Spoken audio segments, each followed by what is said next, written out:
નમસ્કાર, આપ જોઈ રહ્યા છો ગુજરાતની number 1 news channel news 18 Gujarati. હું છું આપની સાથે દીપા શર્મા। બુલેટિનની શરૂઆત કરીએ મહત્વપૂર્ણ સમાચાર દિલ્હીથી પ્રાપ્ત થઈ રહ્યા છે। થોડી વારમાં પીએમ મોદીની મહત્વની બેઠક મળવા જઈ રહી છે। રક્ષા મંત્રી અને સીડીએસ બેઠકમાં હાજર રહેશે। પહેલગામ આતંકી હુમલા પર મહત્વની બેઠકનું આયોજન કરાયું છે। વારંવાર આ બેઠકો એટલે કરવામાં આવી રહી છે કે કૂટનીતિક રીતે ભારત પાકિસ્તાનને જડબાતોડ જવાબ આપે, કારણ કે હવે એ સમય આવી ગયો છે કે પાકિસ્તાનને એની ભાષામાં જવાબ આપવો પડશે। આ પહેલા જે નિર્ણય લેવામાં આવ્યા છે, સિંધુ કરાર સ્થગિત કરવાનો નિર્ણય કરવામાં આવ્યો છે, પાણી રોકવામાં આવશે અને ત્યારબાદ જ પાકિસ્તાનની શાન ઠેકાણે આવશે, તેને લઈને અનેક પ્રતિક્રિયાઓ પણ સામે આવી છે। બીજી તરફ હજુ વધુ કઈ રીતે પાકિસ્તાનને જવાબ આપવામાં આવે અને આ આતંકીઓનો મુદ્દો કઈ રીતે શાંત કરવામાં આવે, જમ્મુ કાશ્મીરમાં ફરીથી પુનઃ સ્થાપિત શાંતિ થાય તે માટેના પ્રયત્નો થઈ રહ્યા છે। રક્ષા મંત્રી અને સીડીએસ સાથે પ્રધાનમંત્રી મોદીની આ બેઠક। પ્રધાનમંત્રી મોદી 22 એપ્રિલે જ્યારે આ બર્બર હુમલો થયો હતો, આતંકવાદી હુમલો થયો હતો, ત્યારે સાઉદી અરેબિયાની પોતાની યાત્રા વચ્ચે જ ટૂંકાવીને ભારત પરત ફર્યા। ત્યારે પણ એરપોર્ટ પર તેમણે બેઠક કરી હતી અને સાંજ દરમિયાન પણ બેઠક થઈ અને હવે વધુ એક બેઠક કરવામાં આવી છે।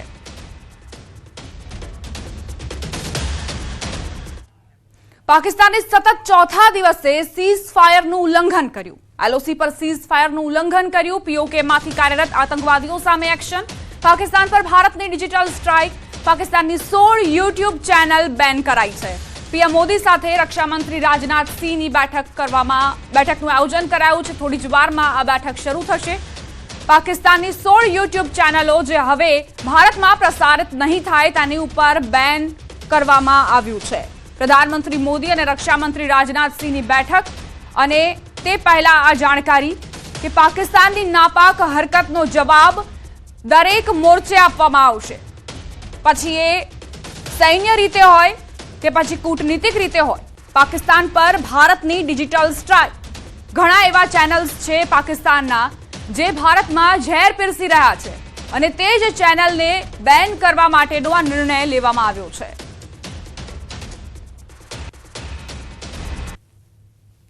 देखिए, जिस तरीके से आपने कहा, बिल्कुल 16 ऐसे यूट्यूब चैनल्स हैं या टीवी के यूट्यूब चैनल्स हैं जिनको फिलहाल बैन कर दिया गया। जिस तरीके से हमारे सहयोगी अमित ने बता दिया, नाम भी ले लिए कि 16 कौन कौन से ऐसे चैनल्स और यूट्यूब चैनल्स हैं जिनको बैन कर दिया गया, यानी उनकी जो स्ट्रीमिंग है वो इंडिया में नहीं होगी, यहाँ लोग उसको नहीं देखेंगे। लेकिन मैं आपको बता दूं, जैसा मैंने कहा कि मैं एलओसी के एरियाज में हूँ, यहाँ पे हालांकि काफ़ी ज़्यादा तनाव है। यही वो एरियाज हैं जो काफ़ी प्रभावित होते हैं जब भी इंडो पाक टेंशन होता है। इन एरियाज में शेलिंग होती है। इन एरियाज में इंडियन आर्मी और पाकिस्तानी आर्मी बिल्कुल सामने है। और ये जो आप विजुअल देख रहे हैं, ये इंडियन आर्मी का माइक पोस्ट है और उसके उस साइड से पाकिस्तानी आर्मी के पोस्ट है, यानी कि यहाँ पे नज़दीक में इंडियन आर्मी और पाकिस्तानी आर्मी के पोस्ट हैं। और लगातार यहाँ पे हम ऑब्जर्व कर पा रहे हैं कि काफ़ी अलर्टनेस इंडियन आर्मी की तरफ से है। और उस साइड से भी मैं देख पा रहा हूँ काफ़ी एरियाज में, खासतौर से जो हाजी पीर का सेक्टर है उसमें हमें दिख रहा है कि उस पार से ज़्यादा मूवमेंट भी नहीं हो रही है।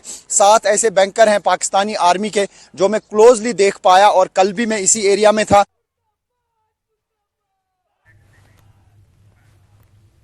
સમાચારોમાં આગળ વધીએ। વડોદરાથી સમાચાર બેફામ બન્યા છે અસામાજિક તત્વો। કુખ્યાત ભાવેશ લંગડો મિતેશ રાજપૂતની દાદાગીરી। પાન પાર્લરના માલિક સાથે મારામારી કરી। મારામારીની ઘટના સીસીટીવીમાં કેદ થઈ છે। સાગરીતો સાથે મળીને મારામારી કરી। ભાવેશ લંગડો આંકડોનો ધંધો કરે છે। વડોદરામાં કઈ રીતે અસામાજિક તત્વો બેફામ બન્યા છે તેનો પુરાવો આપી રહ્યા છે આ સીસીટીવી ફૂટેજ। સાગરીતો સાથે મળીને અસામાજિક તત્વોએ મારામારી કરી, વાહનોમાં તોડફોડ કરી, અહીં આખા વિસ્તારને બાનમાં લીધો। પાન પાર્લરના માલિક સાથે મારામારી કરવામાં આવી છે અને તેમાં કુખ્યાત ભાવેશ લંગડો અને મિતેશ રાજપૂતનું નામ ખુલ્યું છે। સંવાદદાતા હાર્દિક જોડાઈ ગયા છે વધુ જાણકારી સાથે। હાર્દિક, આ સીસીટીવી ફૂટેજનું સત્ય શું છે અને જે અસામાજિક તત્વો પર આરોપ મૂકવામાં આવી રહ્યા છે તેને લઈને શું કાર્યવાહી? બિલકુલ થી જો વડોદરા શહેરની વાત કરીએ તો વડોદરા શહેરને સંસ્કારી નગરી કહેવામાં આવે છે, પરંતુ આ સંસ્કારી નગરીમાં પોલીસના પાપે અસામાજિક તત્વો બેફામ બન્યા છે। અને થોડા દિવસે સમયાંતરે આ પ્રકારની ઘટનાઓ જે છે તે સામે આવતી હોય છે. આ તમે જે ભાવેશ લંગડો અને મિતેશ રાજપૂતની વાત કરી, તો આ બંને જે છે તે માથાભારે તત્વો છે અને વિસ્તારમાં પોતાનો રોપ જવા માટે તેઓ જે સામાન્ય નાગરિક હોય છે, નિર્દોષ નાગરિક હોય છે, તેમના પર જુલમ જે છે તે ગુજારતા હોય છે. અને એનો જ આ પુરાવો છે તે સીસીટીવી જોઈ શકાય છે કે તેઓ કઈ રીતે બેફામ બન્યા છે અને એક પાન પાર્લરના સંચાલક છે તેને મારી રહ્યા છે. બીજી મહત્વની વાત કરીએ તો ભાવેશ લંગડો જે છે તેનો ગુનાહિત ઇતિહાસ છે અને સ્થાનિક લોકોના જણાવ્યા અનુસાર આ જે છે તે આંકડાનો ધંધો એટલે કે જુગારનો ધંધો છે તે ચલાવે છે. આ ભાવેશનો ભાઈ મિતેશ છે તેને પણ લોન બનવાના અભરખા છે એટલે સમયાંતરે તે પોતાનો રોપ જે છે તે સ્થાનિકો સામે ઝાડતો હોય છે. ત્યારે હવે પોલીસ દ્વારા આ જે બંને ગુનેગારો છે તેમની સામે કેવા પ્રકારની કાર્યવાહી કરવામાં આવે છે તે જોવું રહ્યું છે. આભાર હાર્દિક, જાણકારી આપવા માટે.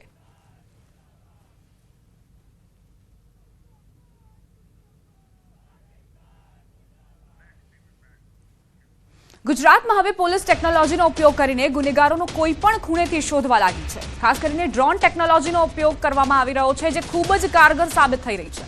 દાહોદમાં ડ્રોનનો ઉપયોગ કરીને દારૂના અડ્ડાઓ પર રેડ પાડવામાં આવી. ગરબાડા પોલીસે ડ્રોનની મદદથી અંતરિયાળ વિસ્તારમાં દેશી દારૂના અડ્ડા શોધી કાઢ્યા. દારૂના અડ્ડા પરથી પોલીસે દેશી અને વિદેશી દારૂ સાથે એક આરોપીની ધરપકડ કરી છે. તો કઈ રીતે આ ટેકનોલોજીનો ઉપયોગ કરીને દારૂના અડ્ડાઓ પર રેડ પાડવામાં આવી તેના દ્રશ્યો પણ સામે આવ્યા. ડ્રોનની મદદથી અંતરિયાળ વિસ્તારોમાં શોધખોળ કરવામાં આવી કે ક્યાં આ રીતે બુટલેગરો સક્રિય છે અને દારૂના અડ્ડા ચલાવી રહ્યા છે. ગરબાડા પોલીસ ત્યાં પહોંચી ડ્રોનની મદદથી અને બુટલેગરોને પકડવામાં તેને સફળતા મળી છે. દેશી અને વિદેશી દારૂ આ આરોપી વેચતો હતો, દારૂનો અડ્ડો ચલાવતો હતો, તેની ઉપર કાર્યવાહી કરવામાં આવી છે. સ્થાનિકોની માંગ છે કે આગામી સમયમાં પણ પોલીસ આ જ પ્રકારે કડક કાર્યવાહી કરે. સંવાદદાતા સૌરભ જોડાઈ ગયા છે વધુ જાણકારી સાથે. સૌરભ, કઈ રીતે પોલીસને આ ડ્રોનનો ઉપયોગ કર્યો અને શું સફળતા મળી છે?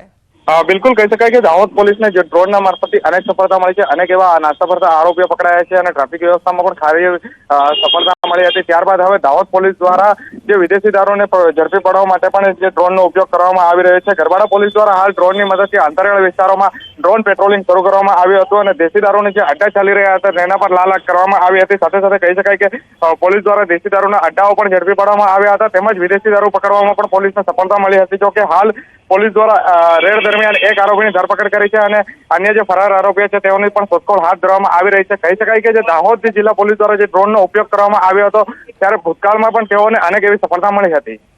આભાર સૌરભ, જાણકારી આપવા માટે.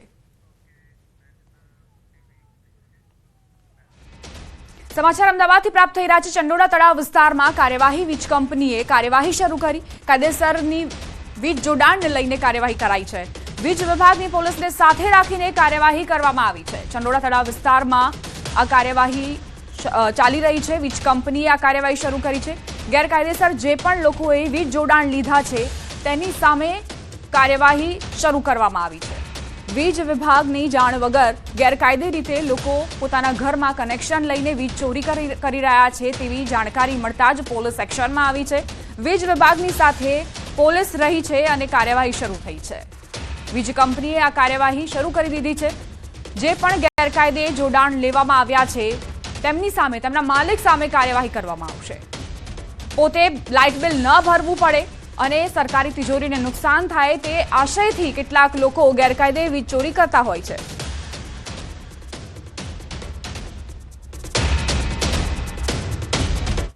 સંવાદદાતા ઋત્વિજ લાઈવ જોડાઈ ગયા છે, તેમની પાસેથી વધુ જાણકારી લઈશું. ઋત્વિજ, અત્યારે કેવા પ્રકારની કાર્યવાહી ચાલી રહી છે તે વિશે વિગતો આપજો.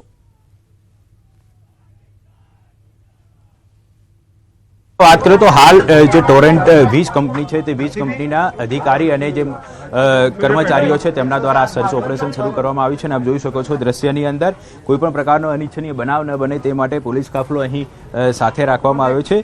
મહત્વની બાબત એ છે કે આ એ જ વિસ્તાર છે કે જ્યાં શનિવારે વહેલી સવારે અમદાવાદ ક્રાઇમ બ્રાન્ચની અલગ અલગ ટીમો દ્વારા સર્ચ કરવામાં આવ્યું હતું અને જે ગેરકાયદેસર લોકો વસતા હતા, જે ઘૂસણખોરો હતા તેઓને ડિટેન કરીને તેમને જે દસ્તાવેજો હતા તેના વેરીફાઈ કરવાની કામગીરી હાથ ધરવામાં આવી હતી અને ત્યારબાદ હવે ફરી એક વખત અહીં વીજ કંપનીને સાથે રાખીને ચેકિંગ કરવામાં આવી રહ્યું છે. ખાસ કરીને વાત કરીએ તો અહીં કેટલાક જે જોડાણો છે તે ગેરકાયદેસર હોવાની માહિતી છે તે વીજ કંપનીને મળી હતી અને તે ના આધારે અહીં સર્ચ ઓપરેશન કરવામાં આવી રહ્યું છે. પોલીસની અલગ અલગ ટીમો તેમજ વીજ કંપનીની જે અલગ અલગ ટીમો બનાવવામાં આવી હતી અને ખાસ કરીને જે જોડાણો હતા તે જોડાણો કાયદેસર છે કે ગેરકાયદે છે તેને લઈને ચેકિંગ હાથ ધરવામાં આવ્યું હતું. જે ગેરકાયદેસર જોડાણો હતા તેને કટ કરવાની કામગીરી પણ અહીં વીજ કંપની દ્વારા કરવામાં આવી રહી છે. જોઈ શકાય છે દ્રશ્યની અંદર અહીં અલગ અલગ ટીમો બનાવવામાં આવી છે. 10થી વધારે ટીમો છે તે હાલ આ પ્રકારની કાર્યવાહી કરી રહી છે. એટલે આજ આખા વિસ્તારની અંદર આ પ્રકારની કામગીરી છે તે વીજ કંપની અને પોલીસ દ્વારા કરવામાં આવી રહી છે. ઋત્વિજ, કેટલા દિવસ સુધી આ જ પ્રકારની કાર્યવાહી કરવામાં આવશે? કોઈ વિગત, કારણ કે વિસ્તાર બહુ મોટો છે. કઈ રીતે જે કંપનીના કર્મચારીઓ છે અને પોલીસ છે તેને પહોંચી વળશે?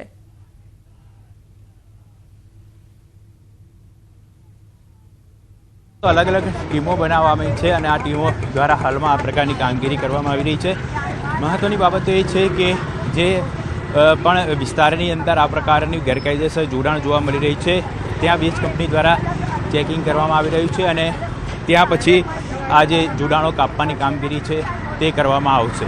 જી ઋત્વિજ, કર્મચારીઓ સાથે વાતચીત થઈ તમારી? તેમને કઈ રીતે જાણકારી મળી હતી કે અહીં ગેરકાયદે કનેક્શન કેટલાક લોકોએ લીધા છે?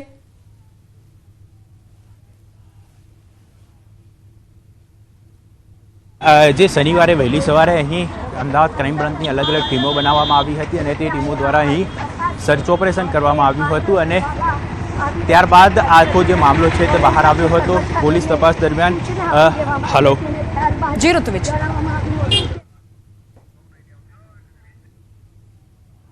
જી ઋત્વિજ, ફરી એક વખત ઋત્વિજનો સંપર્ક સાધવાનો પ્રયત્ન કરી રહ્યા છીએ, પરંતુ અહીં કાર્યવાહી ચાલી રહી છે. જે કર્મચારીઓ છે તે અહીં શોધખોળ કરી રહ્યા છે કે કયા એવા ઘર છે, કયા એવા ઘરના માલિકો છે જેમણે ગેરકાયદે કનેક્શન લીધેલા છે. તેઓ વીજ ચોરી કરી રહ્યા છે. ટોરેન્ટના કર્મચારીઓ સાથે પોલીસ પણ અહીં પહોંચી છે. જે સ્થાનિકો અહીં ગેરકાયદે રીતે વીજ કનેક્શન લઈને વીજળીનો ઉપયોગ કરતા હોય તેમની સામે લાલાંક કરવામાં આવશે. આ જે ઓપરેશન છે તે શરૂ થઈ ચૂક્યું છે અને બની શકે કે 2 થી 3 દિવસનો સમય લાગે ટીમને એક તમામ ગેરકાયદે કનેક્શન શોધવામાં અને ત્યારબાદ એ તમામ માલિકોની સામે કાર્યવાહી કરવામાં. સંવાદદાતા ઋત્વિજ ફરી એક વખત જોડાઈ ગયા છે. ઋત્વિજ, અત્યારે કેવા પ્રકારની કાર્યવાહી ચાલી રહી છે?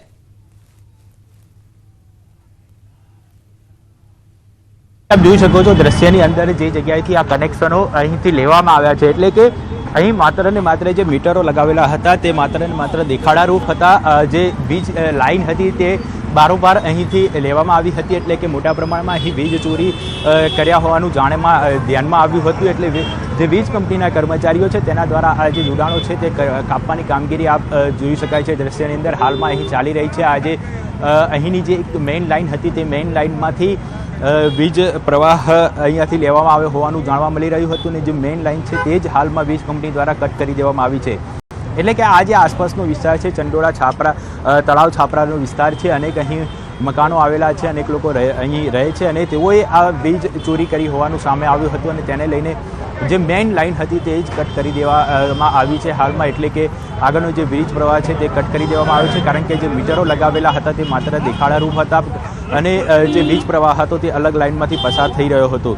એટલે જે વીજ કંપની છે તેણે હાલમાં આ કામગીરી હાથ ધરી છે. પોલીસને સાથે રાખીને આ કામગીરી કરવામાં આવી રહી છે, કારણ કે કોઈપણ પ્રકારનો અનિચ્છનીય બનાવ ન બને તેની પણ ખાસ તકેદારી રાખવામાં આવી રહી છે. મોટા પ્રમાણમાં વીજ ચોરી થઈ રહ્યો હોવાનું જે સર્ચ દરમિયાન જાણવા મળ્યું હતું અને તે સર્ચની કામગીરી પૂર્ણ થયા બાદ હવે આ જે વીજ કંપની દ્વારા જે વીજ ચોરી છે તેને પકડવા માટેની કામગીરી છે તે હાલમાં અહીં કરવામાં આવી રહી છે. જી દીપા. ઋત્વિજ, અત્યારે માત્ર કનેક્શન કાપવામાં આવી રહ્યા છે કે જે પણ લોકોએ કનેક્શન આ ગેરકાયદે રીતે લીધા હતા તેમની સામે પણ કાર્યવાહી કરવામાં આવશે, જેથી આગામી સમયમાં ફરી એક વખત આ જે મકાન માલિકો છે આ જ પ્રકારની પ્રવૃત્તિનો પુનરાવર્તન ન કરે?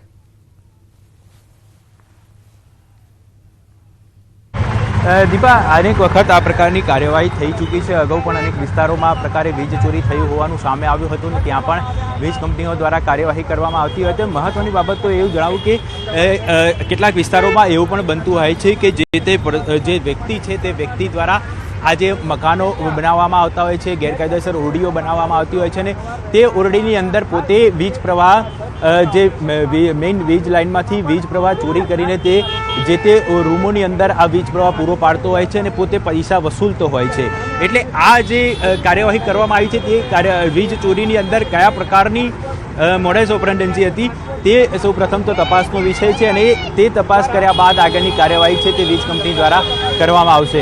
એટલે પર્ટિક્યુલર કોઈ વ્યક્તિ દ્વારા અહીંથી જે મેઇન લાઇન છે ત્યાંથી વીજ ચોરી કરવામાં આવીને અલગ અલગ રૂમોની અંદર વીજ પ્રવાહ પહોંચાડવામાં આવે છે કે અન્ય કોઈ રીતે પર્ટિક્યુલર જે રૂમ વાઇઝ લોકોએ વીજ ચોરી પોતાની રીતે કરી છે કે કેમ, આ એક તપાસનો વિષય છે. તપાસ થયા બાદ હકીકત સામે આવશે અને ત્યારબાદની આગળની કાર્યવાહી છે તે કરવામાં આવશે. ઋત્વિજ, અત્યારે જે કાર્યવાહી ચાલી રહી છે તે શાંતિપૂર્ણ રીતે ચાલી રહી છે? કોઈ સ્થાનિકે અવરોધ ઉભો કરવાની કોશિશ કરી, કોઈ પ્રયત્ન કર્યો હોય એ પ્રકારનું કોઈ ઘટનાક્રમ બન્યું છે કે કેમ? દીપા, ખાસ કરીને કોઈ પણ પ્રકારનો અનિચ્છનીય બનાવ ન બને તે માટે મોટી સંખ્યામાં અહીં પોલીસ કાફલો પણ તૈનાત કરી દેવામાં આવ્યો છે. પોલીસને સાથે રાખીને વીજ કંપની દ્વારા કાર્યવાહી કરવામાં આવી રહી છે કે જેથી કરીને કોઈ પણ પ્રકારનો અનિચ્છનીય બનાવ ન બને અને કાયદો અને વ્યવસ્થાની પરિસ્થિતિ જોખમાય નહીં. એટલે આ જે કામગીરી છે તે હાલમાં અહીં પૂરતા પોલીસ બંદોબસ્ત સાથે કરવામાં આવી રહી છે. પોલીસ કમિશનર પણ થોડી વારમાં અહીં આવે તેવી શક્યતા રહેલી છે, કારણ કે આખું જે બંદોબસ્ત છે તે ઉચ્ચ પોલીસ અધિકારીઓના સુપરવિઝન હેઠળ ગોઠવવામાં આવ્યો છે અને તેમના દ્વારા આખી જે બંદોબસ્ત છે તે બંદોબસ્ત પૂરો પાડવામાં આવ્યો છે. અને તેને ધ્યાનમાં રાખીને આ જે વીજ કંપની છે તેમણે પણ પોલીસને જાણ કરી હતી, પોલીસ પાસે બંદોબસ્ત માંગ્યો હતો અને ત્યારબાદ પૂરતો પોલીસ બંદોબસ્ત મેળવ્યા બાદ આ કામગીરી કરવામાં આવી રહી છે. ઋત્વિજ, ભૌગોલિક ક્ષેત્રને જોઈને શું લાગે છે કે શું સાંજ સુધી આ પ્રકારની કાર્યવાહી ચાલુ રહેશે કે થોડા કલાક જ લાગશે વીજ કર્મચારીઓને? મહત્વની બાબત તો એ છે કે આ જે વિસ્તાર છે તે ખૂબ જ મોટો વિસ્તાર છે, અનેક રૂમો આવેલી છે, કારણ કે આ જે ચંડોળા છાપરા વિસ્તાર છે ત્યાંથી હું આપને જણાવું કે શનિવારે જ્યારે વહેલી સવારે સર્ચ ઓપરેશન કરવામાં આવ્યું હતું ત્યારે 890 જેટલા જે શંકાસ્પદ લોકો છે તેઓને ડિટેન કરવામાં આવ્યા હતા. એટલે કે આ જે વિસ્તાર છે તે ખૂબ જ મોટો વિસ્તાર છે, અહીં અનેક લોકો વસવાટ કરી રહ્યા છે. એટલે આ જે વીજ કંપનીની જે તપાસ છે તે તપાસ લાંબો સમય ચાલે તેવી શક્યતા રહેલી છે, કારણ કે વીજ પ્રવાહ ક્યાંથી મેળવવામાં આવ્યો છે, કઈ રીતે ચોરી કરવામાં આવ્યો છે, કોના કોના ઘરે ગેરકાયદેસર વીજ પ્રવાહ પહોંચાડી રહ્યા છે, આ તમામ બાબતો છે એક તપાસનો વિષય છે. પરંતુ હાલમાં જે વીજ કંપનીની કામગીરી છે તે માત્ર ને માત્ર જે મેઇન લાઇનમાંથી જ્યાંથી વીજ ચોરી થઈ રહી હોય તેને જ કટ કરવાની કામગીરી કરવામાં આવી રહી છે. એટલે ઋત્વિજ, શનિવારથી વીજ કર્મચારીઓ એ આયોજન કરી રહ્યા હતા કે આ વિસ્તારમાં બાતમી મળતા જ હવે એક્શનમાં આવવાની જરૂર જણાઈ રહી છે અને એટલે જ સોમવારનો આ દિવસ નક્કી કરવામાં આવ્યો વિસ્તારમાં તમામ જે ગેરકાયદે વીજ જોડાણ છે તેને કાપવાનો.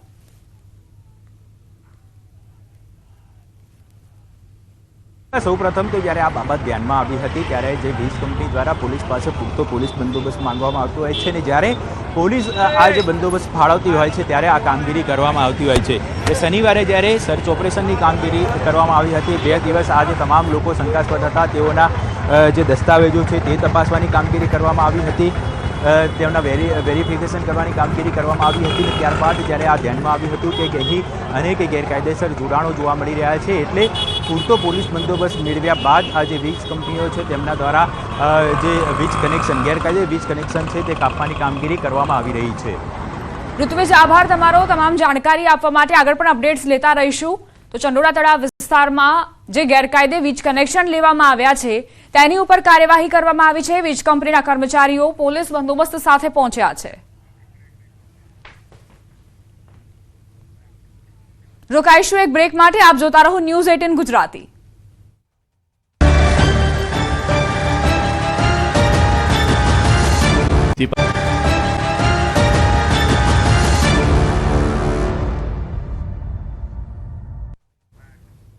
Welcome back. સુરતના પુણાગામ પોલીસની કાર્યવાહી ફરી એક વખત બાળ મજૂરી કરતા બાળકોને મુક્ત કરાવ્યા. સગીર વયના બાળકોને બાળ મજૂરીમાંથી મુક્ત કરાવવામાં આવ્યા છે. સગીર વયના બાળ શ્રમિકોને મજૂરી કામ અર્થે રાખી વધુ સમય સુધી કામ કરાવી શોષણ કરતા હતા.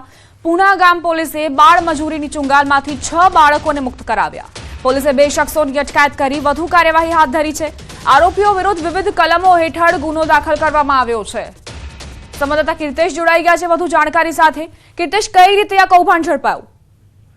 બિલકુલ, થોડા દિવસ પહેલા 2 જેટલા બાળકો પોલીસ સ્ટેશન પહોંચ્યા હતા અને તેમની પાસે 18 કલાક કરતા વધુ કામ કરાવી તેમને પૈસા ઓછા આપી તેમનું શોષણ કરતા હોવાની ફરિયાદ આપવામાં આવી હતી, જેને લઈને સુરતની સી ટીમ દ્વારા 3 જેટલા બાળકોને છોડાવવામાં આવ્યા હતા. તમામ બાળકો રાજસ્થાનના હતા. એટલે કે આ સમગ્ર ઘટના સામે આવ્યા બાદ પોલીસ એક્ટિવ થઈ હતી અને ગઈકાલે સુરતની પૂના પોલીસે આ જ પ્રકારે અલગ અલગ વિસ્તારોમાં સર્ચ કર્યું હતું, જ્યાંથી કહી શકાય કે 6 જેટલા બાળકોને છોડવામાં આવ્યા છે. તમામ બાળકોને ઓછો પગાર આપવા સાથે વધુ સમય કામ કરવામાં આવતું, તેમનું શોષણ કરવામાં આવતું હોવાની વિગતો મળી હતી, જેને લઈને પોલીસે દરોડા પાડ્યા હતા. કહી શકાય કે આ સમગ્ર ઘટનામાં પોલીસે દીપસિંહ રાજપૂત અને સુરેશસિંહ ખરવડ નામના 2 વ્યક્તિઓની ધરપકડ કરી. તેમના વિરુદ્ધ ચાઇલ્ડની જે કલમો આવે છે કે બાળ અને તરુણ પ્રતિબંધિત કાયદાની કલમો હેઠળ તેમના વિરુદ્ધ ગુનો દાખલ કરી તપાસ શરૂ કરી છે. એટલે કે થોડા દિવસ પહેલા જે પ્રકારનું કૌભાંડ આવ્યું હતું, ત્યારબાદ પોલીસ જે શ્રમિક વિસ્તારો છે ત્યાં આગળ ફરી અને જે બાળકો ઓછી ઉંમરના હોય ને તેમને વધુ સમય કામ કરાવી તેમને ઓછું વેતન આપી શોષણ કરતા હોય તે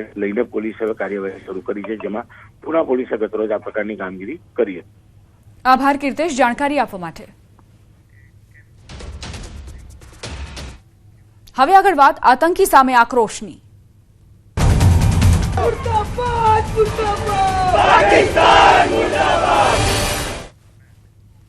આજે અંબાજી બંધનું એલાન આપવામાં આવ્યું છે. પહેલગામ આતંકી હુમલાને લઈને બંધનું એલાન. ગબ્બર કોટેશ્વર પણ જડબે સલાખ બંધ. વેપારીઓનું સ્વૈચ્છિક બંધ. દવાની દુકાનો ખુલ્લી રાખવાની છૂટ છતાં પણ બંધ જોવા મળી.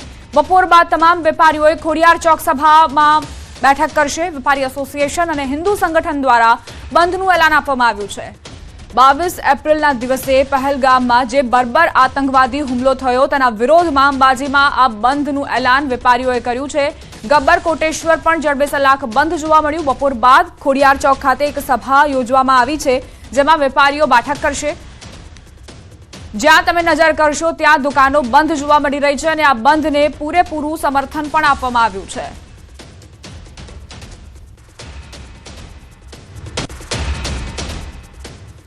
આજે દાહોદ બંધનું એલાન આપવામાં આવ્યું છે. પહેલગામમાં થયેલા આતંકી હુમલાને લઈને લોકોમાં ભારોભાર રોષ વ્યાપ્યો છે. નાગરિકોએ ધંધા રોજગાર બંધ રાખી વિરોધ દર્શાવ્યો. શહેરમાં તમામ વેપારીઓ ધંધો બંધ રાખીને વિરોધમાં જોડાયા. નાની મોટી તમામ દુકાનો બંધ થતા સડકો સુમસામ દેખાઈ.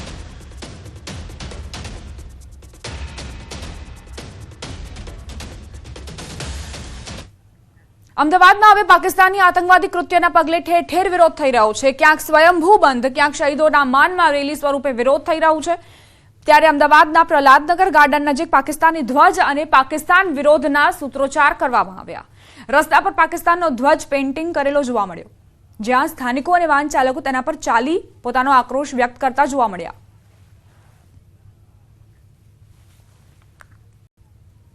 કે લોકો કેવી રીતે અહીંયા ક્રોધ ઠાલવી રહ્યા છે. જે થયું છે બહુ ખોટું થયું છે. આજે પ્રજા પણ એક બંધારણના લીધે ચૂપ બેઠી છે, એટલે આ રીતે એનો જે ગુસ્સો છે એ કાઢી રહી છે. પાકિસ્તાનનો ઝંડો છે અને જે પહેલગામમાં જે આતંકવાદી દ્વારા જે અટેક કરવામાં આવ્યો હતો એના વિરોધમાં આ રોષ ઠાલવવામાં આવી રહ્યો છે જાહેર જનતા દ્વારા.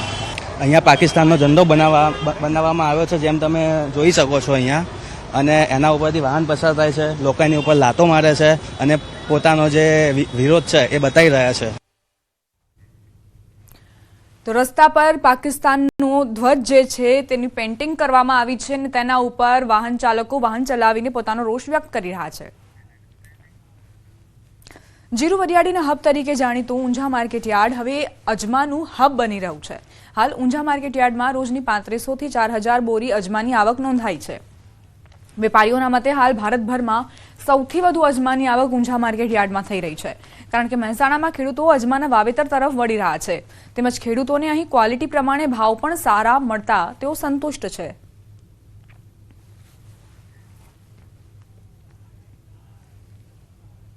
બજારો અજમામાં ભાવના લેવલ જ છે, લગભગ કોઈ વધઘટ છે નહીં. પણ અજમાની ક્વોલિટી આ સાલ પાક થોડો વધારે છે, ખેડૂતો ઉતારાની રાડ પણ પાડે છે, પણ લગભગ જનરલ ગઈ સાલના સમલગીન ભાવો છે બધા, એટલે એમાં કોઈ વધઘટ લાગતી નથી. 100-200 ની વધઘટે બજાર ચાલે છે. અજમાનું આ હબ બની ગયું છે. અજમાના ખેડૂતો અહીંયા વાવેતર પણ વધ્યું છે, અજમાના ભાવો પણ પોષકક્ષમ ખેડૂતોને મળી રહ્યા છે. વાંકાનેરમાં પેલેસ્ટાઇનના ધ્વજ સાથે કારનો મામલો. પોલીસે 3 કાર ચાલકો સામે ફરિયાદ નોંધી. કાર પર પેલેસ્ટાઇનનો ધ્વજ લગાવ્યો હતો. બોનેટ પર ધ્વજ લગાવીને બેફામ કાર ચલાવી હતી. લોકોના જીવને જોખમમાં મૂકનાર સામે કાર્યવાહી કરાઈ છે. 3 કાર ચાલકોની શોધખોળ હાથ ધરવામાં આવી છે. કાર પર કઈ રીતે પેલેસ્ટાઇનનો ધ્વજ લગાવીને કાર ચાલક બેફામ રીતે કાર હંકારી રહ્યો છે તેનો વિડીયો વાયરલ થયો છે. લોકોના જીવને જોખમમાં મૂકનાર સામે કાર્યવાહીની માંગ લોકો કરી રહ્યા છે. 3 કાર ચાલકોની શોધખોળ હાથ ધરવામાં આવી છે. ત્યારબાદ પોલીસ તેમને સબક શીખવશે. પેલેસ્ટાઇનના ધ્વજ સાથે વાંકાનેરના રસ્તા ઉપર આ કાર ચાલકે આતંક મચાવ્યો હતો.